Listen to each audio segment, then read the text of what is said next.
Hi guys, welcome back to my YouTube channel.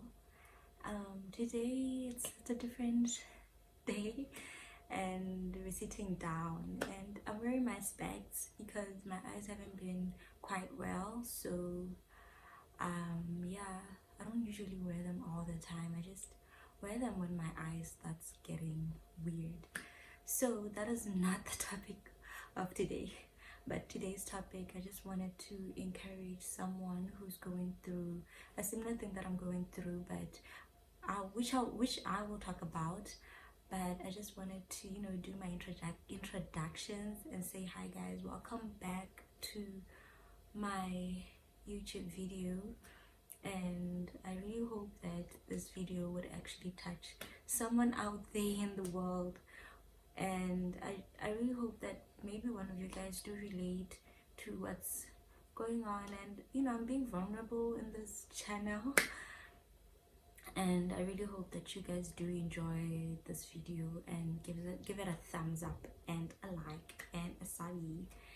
And yeah, so we're going to read on First Kings 17. A prophet named Elijah from Tishbe in Gilead said to King Ahab, "In the name of the Lord, the living God of Israel, whom I serve, I tell you that there will be no dew or rain for the next 2 or 3 years until I say so." Then the Lord said to Elijah, "Leave this place and go east and hide yourself near the brook of Cherith, east of the Jordan. The brook will supply you with water to drink, and I have commanded ravens to bring you food there." Elijah obeyed the Lord's command and went and stayed by the brook of Cherith. He drank water from the brook, and ravens brought him bread and meat every morning, and every evening. After a while, the brook dried up because of the lack of rain. Then the Lord said to Elijah, "Now go to the town of Zarephath near Sidon and stay there. I have commanded a widow who lives there to feed you." So this word came to me the other day, and I was just going through it and questioning a lot of God's ways, and I was just saying to God that hold on, are you sitting pretty? Okay, I was just asking God that you told me to choose faith over sight. You told me to trust you. You told me to wait in the midst of it all. But you see how I am living. You see how I'm surviving. And then I just brushed it off, and then I went about my day. And I remember just an instant thought, and I just said it out loud. I was like, "God will provide." And from there, and I was just like, oh my God, God will provide. He sees what I'm going through. He sees what's going on, and he sees the struggles that I'm having because I chose faith. And that is when I came back to my room and I opened the Bible, and that is when this chapter, First Kings 17, popped up. Immediately when I opened my Bible, guys, God is a miracle worker. And that is when this chapter came about. God will provide, guys. When he's calling you to do something, he will provide. Faith is crazy. Faith is crazy. People will look at you crazy. People will think that you are just going insane. You need to go to a mental institution. And sometimes I don't know if it's me, but sometimes I look at myself like, am I really going crazy? Because you choose things that are not seen, but things that are hoped for, right? And that is faith. And what I learned about faith is you lose relationships, and it's either you're going to choose God or people. And it's something that I had to learn in this journey, that you know what, at the end of the day, I'm going to choose God. I'm not going to choose people. And it's just been causing a lot of frictions with the people that I love, right? And I know how much God tells me that it's going to be okay. It'll all work out for your good. But I'm just looking at God like, God, but you know, this person is just saying this, and this person is worried, and this person is this, but you're telling me this. And he always reminds me to wait. Wait a bit, Refilwe, wait. Every single time he always tells me to wait. And that is where I read the scripture. Because even when I was questioning God, and then I went about my day, and instantly, you know, the word says that your thoughts are not your thoughts, but are my thoughts.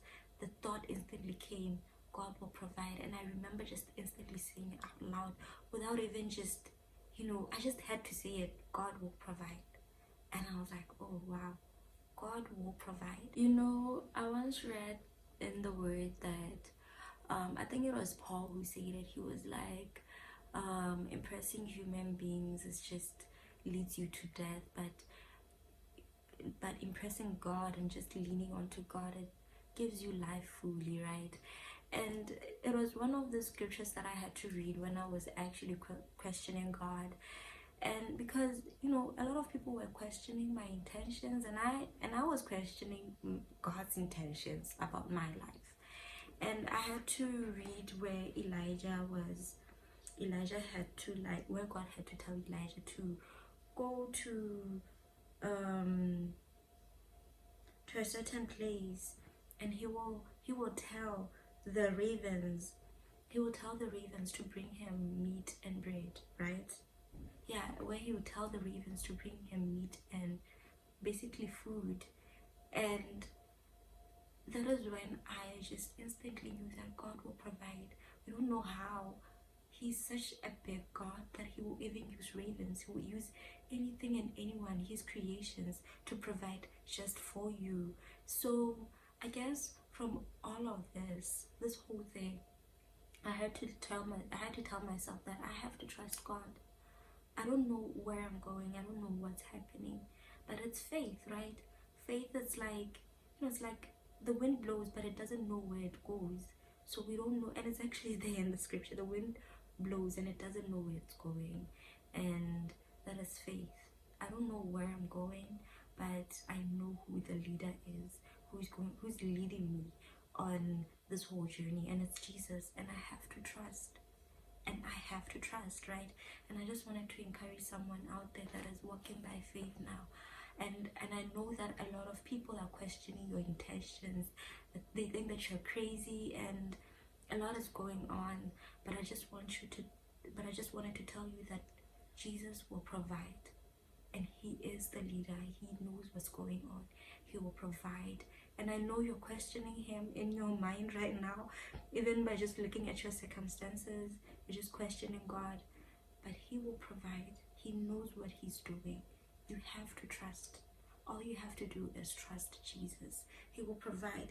He even told Elijah that, go to the town of Zarephath near Sidon and stay there. I have commanded a widow who lives there to feed you. So God, wherever God is taking you, he has commanded a person there or someone there to feed you, to provide. Because at the end of the day, he will always provide. He is Jehovah Jireh, meaning that he's the God that provides. He will provide. He sees everything, and he sees that you're moving with faith. And faith, the word says that faith impresses God. Faith impresses God regardless. So whatever that you're going through, God is being impressed by your journey, so he will provide for you regardless. So I wanted to encourage someone out there about this word and give them hope and show them that, you know what, God will always provide. And not only that, I'm even telling myself, I'm even speaking for not speaking for myself, I'm even telling myself, as I'm telling you guys, it's just hitting home right now. And I know that regardless, when you move by faith, you are impressing God, and God is impressed. And I just want to tell you that God is actually impressed, and he will provide. He will provide, and you're literally, your faith is making him move right now. So God will provide. And thank you guys for watching this video. I hope you guys give it a thumbs up and a like. Oh yeah, a thumbs up is a like, right? Yeah, a like and a follow. Really, is there a follow? But anyway, do all those YouTube things. and make sure that you share it with someone. We don't know who is going through this, but share it with someone. And yeah, God will provide, guys. Have hope, have faith, trust in the Lord.